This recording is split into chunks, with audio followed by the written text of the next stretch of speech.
Work your ass off. There is no magic pill. It drives me crazy to go to the gym. You read 1 hour a day. I went and worked out 5 hours a day, and I was working on construction with 24 hours a day. Organize your day. Work hard. I'm here to talk about success.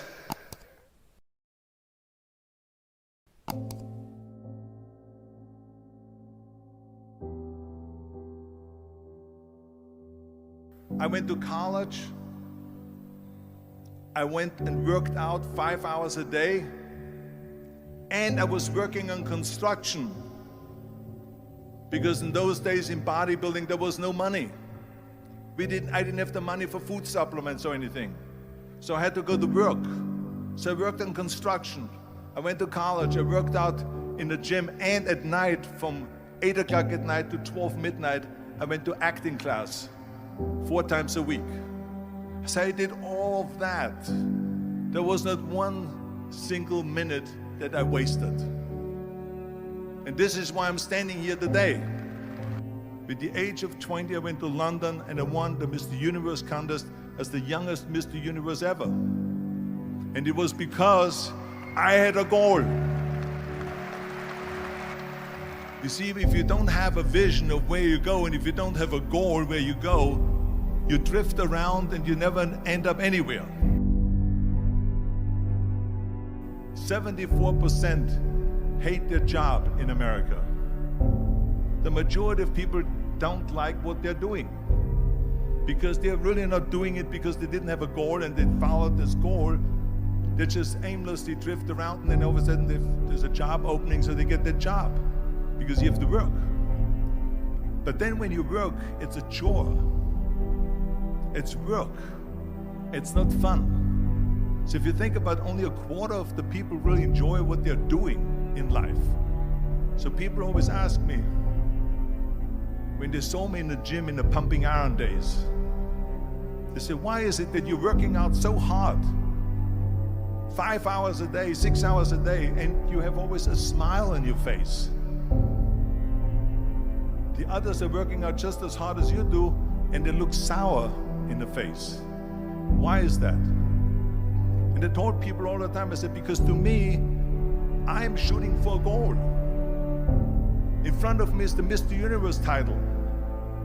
So every rep that I do gets me closer to accomplishing that goal, to make this goal, this vision, turn into reality.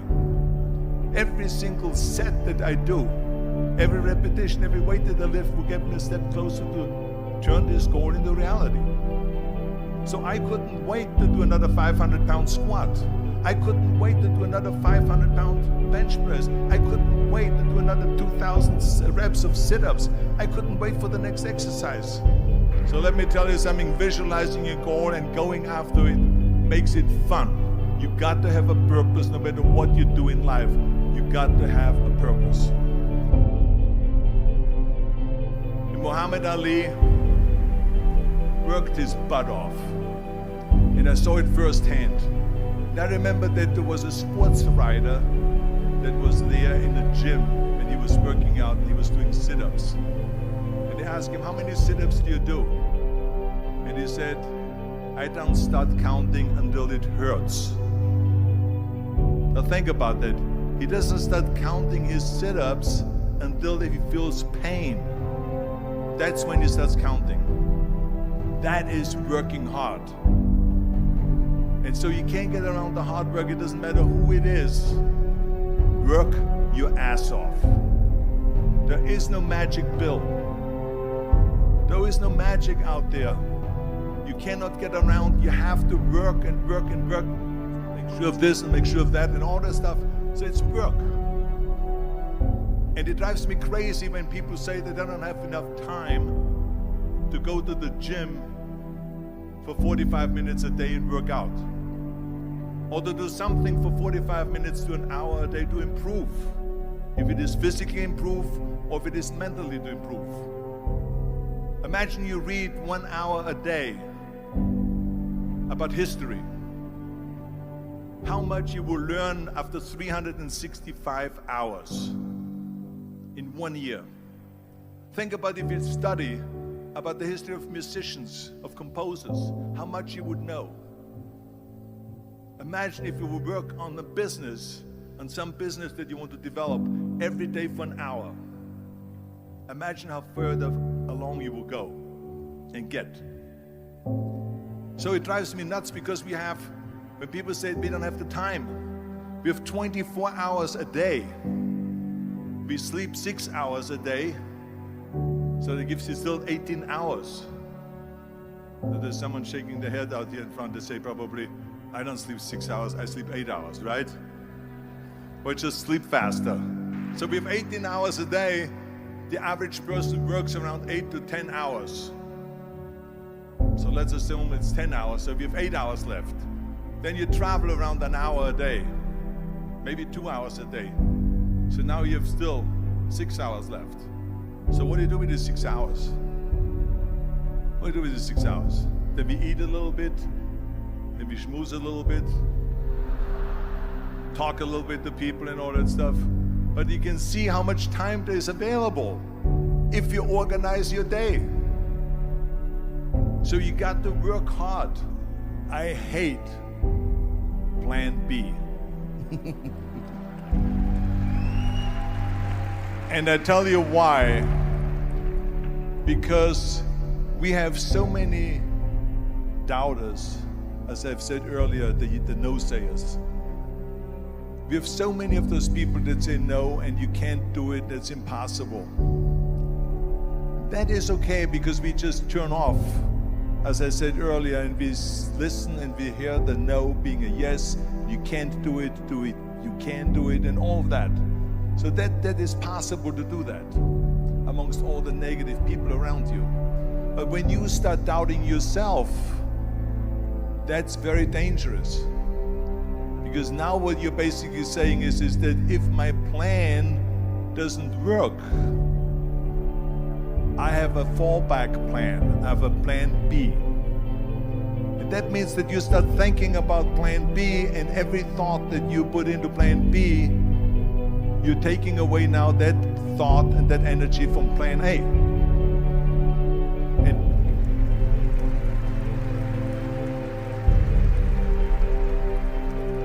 And it's very important to understand that we function better if there is no safety net, because plan B becomes a safety net. It says that if I fail, then I fall and I get picked up and I have something else there that will protect me. And that's not good, because people perform better when there's no safety net. People perform better in sports and everything else if you don't have a plan B. I'm telling you, I've never ever had a plan B. I made a full commitment that I'm gonna go and be a bodybuilding champion. I made a full commitment that I'm gonna be in America. I made a full commitment that I'm gonna get in the show business and I'm going to be a leading man. No matter what it takes, I will do the work. I will do the work over and over and over until I get it. And the same was in politics and everything like that. So to me, it is very dangerous to have a plan B, because you're cutting yourself off from the chance of really succeeding. And the reason, one of the main reasons why people want to have a plan B is because they are worried about failing. What is if I fail, then I don't have anything else?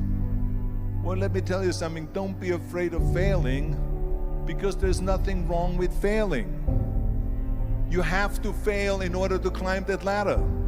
There's no one that doesn't fail. Michael Jordan said in one of his interviews, when they said, "You're unbelievable, you're the greatest basketball player of all times." I mean, tell me about that. And he says, well, you're just mentioning the successes. But he says, for me to become the greatest basketball player, I missed 9,000 shots when I was playing basketball at the NBA games. So during these games that he was so successful, he missed 9,000 shots. Does it make him a failure? No. He's one of the greatest basketball players of all times, but he failed 9,000 times. Do you get it? We all fail. It's okay.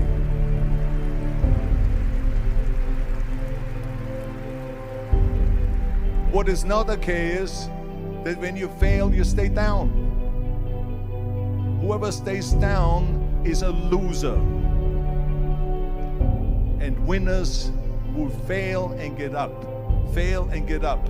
Fail and get up. You always get up. That is a winner. That is a winner. I failed in bodybuilding. I lost bodybuilding competitions.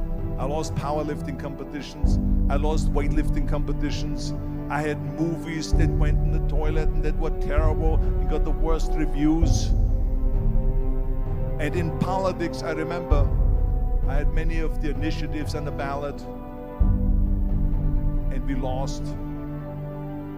My approval rating in California went down to 28%. And then it went back up again, and I won again the governorship. Hey, we all lose. We all have losses. This is okay. And this is why I say don't be worried about losing, because when you're afraid of losing, then you get frozen. You get stiff. You're not relaxed. You got to be, in order to perform well in anything, if it's in boxing or if it is on your job or with your thinking, is only happening when you relax. So relax. It's okay to fail. Let's just go all out and give it everything that you got. That's what it is all about. So don't be afraid to fail.